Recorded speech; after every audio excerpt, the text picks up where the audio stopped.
Pane Eichler, pojďme odzadu. Občanská válka, ruská agrese. Tak já tady nejsem od toho, abych rozsuzoval střet mezi dvěma poslanci naší sněmovny. Nechtějte po mně, abych se k tomuhle vyjadřoval. Snad bych měl právo se vyjádřit k první otázce, která zněla... Jestli... Ne, já se k ní samozřejmě postupně dostanu. Jo. Začněme tedy u toho, co to je vlastně za konflikt z vašeho pohledu.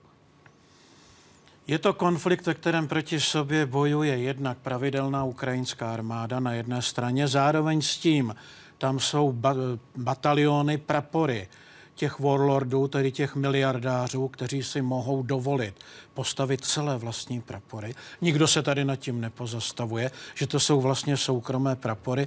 A na druhé straně jsou tedy povstalecké jednotky, které bezesporu mají nepřímou skrytou podporu Moskvy a dostali také i některé zbraňové systémy. To je pravda. To je tedy, řekněme, to, co se teď děje. Proč se to děje? Co je to za konflikt? Snaha Ruska ubírat další a další části Ukrajiny nebo další a další části země? Nebo je to něco jiného? Nemyslím si, že by Rusko mělo zájem a schopnost zabrat celou Ukrajinu. To v žádném případě ne.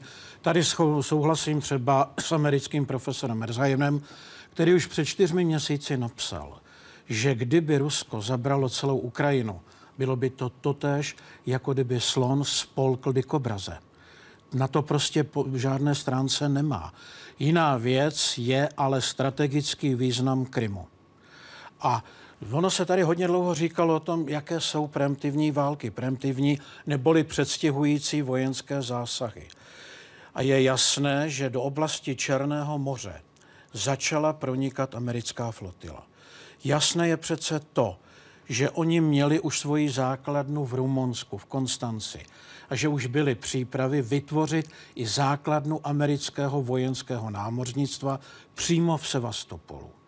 Putin tedy udělal jakýsi předstihující krok. Nebudu čekat na to, až tam budou Američané a pošlu tam sám své vlastní vojáky. To byla podstata toho řešení na Krymu. Není to tak, že každá země by se měla rozhodnout o tom, tak ano, chci tady mít americkou vojenskou základnu, Krym je ukrajinský, tak dohodneme se s Amerikou, bude tam základna. Je to svobodná volba té země. Na to nemá právo ta země? Dobře, a stejně svobodnou volbou byla karibská krize v roce 1962. Když si Rusové udělali svoji základnu na území Kuby na základě dohody s Fidelem Castrem. Na to neměli právo. A my se tady bavíme pořád jednostranně.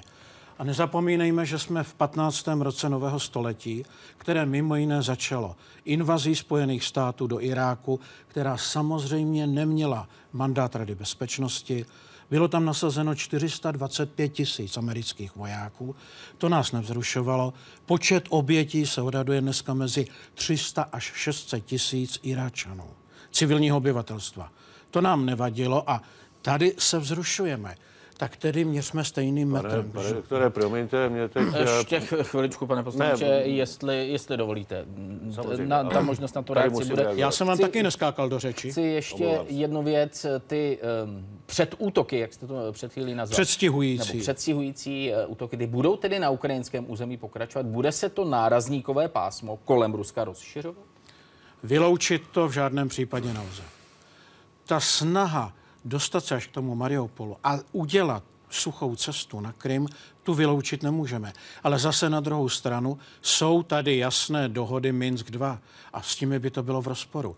Kdyby toto Rusko udělalo, netvrdím, že to neudělá, nemůžeme to vyloučit, ale kdyby to udělalo, dostalo by se pod velmi silný tlak Západu. Tak, pane poslanče, to mírové řešení, potom je to tedy Organizace pro bezpečnost a spolupráci v Evropě. Čili OSN ne? No, co je v dohodě z Minsku 2, se zmiňuje OBSE, která také nakonec, ještě jako když se jmenovala konference, schválila chartu za novou Evropu. I zásady pro nové uspořádání po skončení studené války. Oddělit znesvářené strany, ano, to by se mělo dělat. Rozhodně si nemyslím, že by přispělo to, že budeme jednostranně podporovat jednu stranu, že budeme s určitým nánosem patosu říkat, oni mají pravdu, ti nemají. To je jednostranné. Já se tady kloním, jestli k někomu, tak to je to prohlášení ministrů zahraničích, bývalých ministrů Velké Británie a Ruska, byli to Malcolm Rifkind a Sergej Ivanov z podzimu loňského roku, kdy říkali, naopak zbraně tomu škodí, čím více k sobě ty armády přibližují, tím větší je riziko konfrontace, je naopak třeba oddálit ty armády, což je zkušenost ze závěru studené války.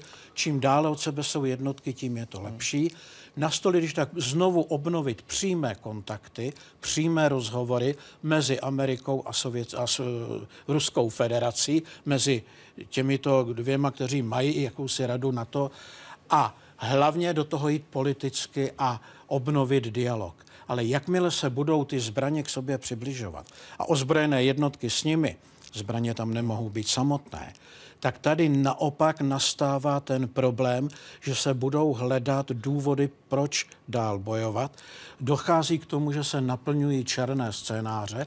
Říká se tomu také, že to je očekávání nejhoršího možného vývoje. Je tady jakési bezpečnostní dilema, ve kterém vždycky ta druhá strana, tam té první straně, přiřkne agresivní útočný záměr. A to je nejbližší krok a nejpřímější cesta k tomu, aby došlo ke skutečné přímé vojenské konfrontaci.